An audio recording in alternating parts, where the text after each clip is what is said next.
Welfare association 2019 में ये हमारी अफवाह कायम हुई। इससे पहले लोगों को ईओबीआई पेंशन के हवाले से इतनी ज़्यादा आगाही नहीं थी।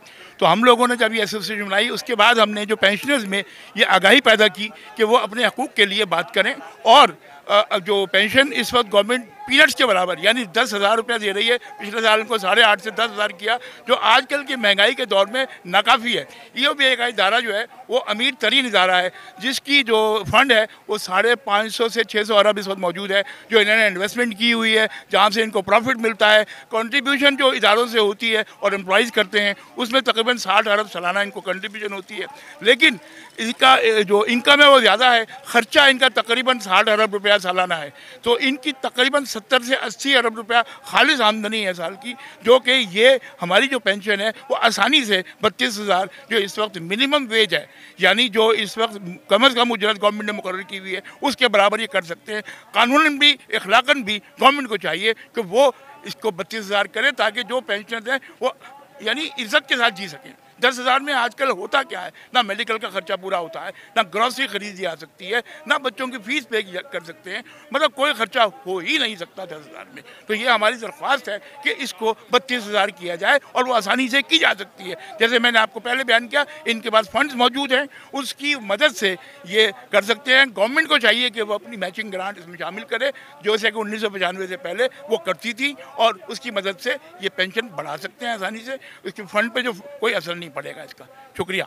हमारी जमा पूंजी से कराची के बड़े बड़े अस्पतालों में जो अपना इलाज करा रहे हैं, इतना बड़ा जुल्म है कि ये पाकिस्तान अदारों के एम्प्लॉइज में, जिनके जो है 7 डे अस्पताल में और लियाकत मेडिकल में, टप्पा अस्पताल में जो इनका इलाज हो रहा है, लेकिन हमारे लिए इनके पास फंड नहीं है। जब हम इनसे कहते हैं कि हमें भी हेल्थ कार्ड इशू करो, तो कहते हैं कि दिवालिया हो जाएगा।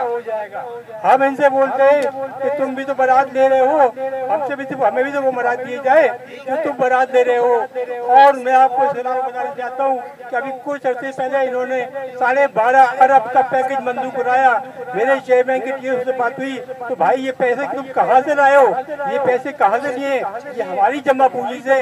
हम आपसे बोलते हैं कि हमारी पेंशन मुताबिक करो, तो आप ये बोलते हो कि दिवालिया हो जाएगा। तो भाई दिवालिया हो जाएगा, कहाँ से दिवालिया होगा? तुम्हारी जो तनख्वाह अदा हो रही है, तुम्हारी जो मेडिकल फैसिलिटीज हो रही है, क्या इससे दिवालिया नहीं हो रहा है? आप ये बताओ, एक पेंशनर का इंतकाल हो जाता है, उसकी बीवी का इंतकाल हो जाता है, तो ये कहते हैं कि 18 साल से कम उम्र बच्ची पेंशन देगी। अरे भाई, जब उसके बाद 18 साल की उम्र बच्ची है ही नहीं, तो पेंशन कहाँ से देगी? और तुम मुलाजमीन मुतल्लिका का बेटी को भी दिलाते हो, क्या तो नहीं है पेंशन देगी? अरे अदारा हमारा है, हमने इस अदारे को संभाला है, हमने अपने जमा पूंजी से बनाया है। इस वक्त ये मुल्क का अमीर तरीन अदारा है, जो हमारी जमा पूंजी से बना है।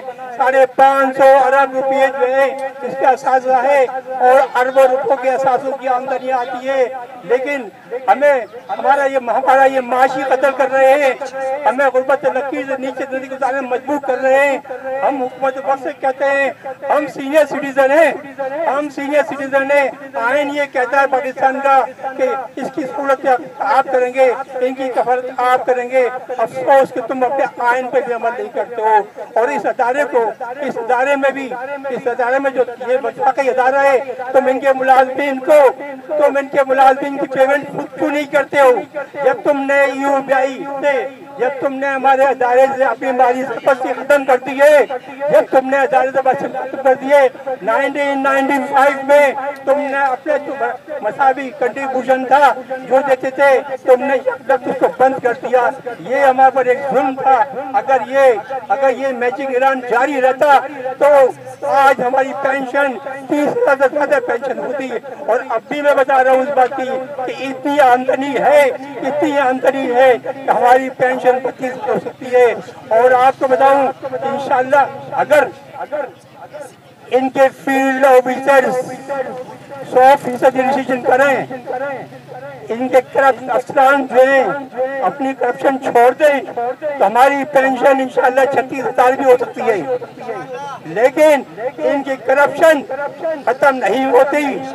हम इनसे ये बोलते हैं कि जिन अदारों ने, शिपयार्ड ने, मशीन टूल फैक्ट्री ने, इन्होंने जो अपने पेंशन रिवाइज किए, तुम्हारे सर्कुलर के तहत पेंशन के हमने पैसे जमा कराए, आप इनकी पेंशन रिवाइज करो, आप इनकी पेंशन रिवाइज करो।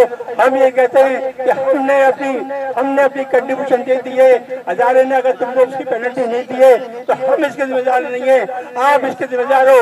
आप इनसे पैसे लो, आप जाओ फैक्ट्री में ताले लगाओ, लेकिन हमारा पैसा जो आपके पास जमा है, आप हमारा पैसा जो है इसके तहत हमारी रेशियो से हमारी पेंशन को रिवाइज करो।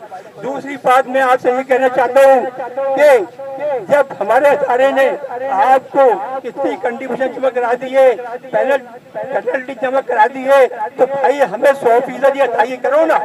हमें एक ईयर की 100% अदायगी क्यों नहीं करते हो? तुमने ये नाहक एसओपी निकाले हुए जिसको बोर्ड ऑफ ट्रस्टी ने मंजूर नहीं किया है। बोर्ड ऑफ ट्रस्टीज के मोहम्मद इकबाल ये कहते हैं कि हमने मंजूर नहीं किया, पंजाब का तो जो मेंबर है वो कहता है कि हमने इसको मंजूर नहीं किया, तो इस नाम एसओपी को हम नहीं मानते। ये जुल्म के साथियों को हम नहीं मानते। ये जुल्म के साथ आगे कब तक चलेंगे? कब तक चलेंगे? कब तक हमारा माशी कतल करते रहोगे? इंशाल्लाह एक वक्त आएगा कि हम ईडीआई हाउस का भी घेराव करेंगे, हम पूरे पाकिस्तान में फैलेंगे और इंशाल्लाह कराची खैबर तक हमारी ये तहत आगे होगी इंशाल्लाह ताला। क्योंकि ये हमारा मसला है, तमाम पेंशनर का मसला, जिसके लिए हम जदोजहद कर रहे हैं और कई साल से हमारी जदोजहद इस मामले में जारी है और इंशाल्लाह हमने कामयाबियां भी समेटी हैं। और उसके हवाले से पाकिस्तान स्टील के एम्प्लॉइज की पेंशन भी रिवाइज हो रही है, हो गई है प्रोसेस।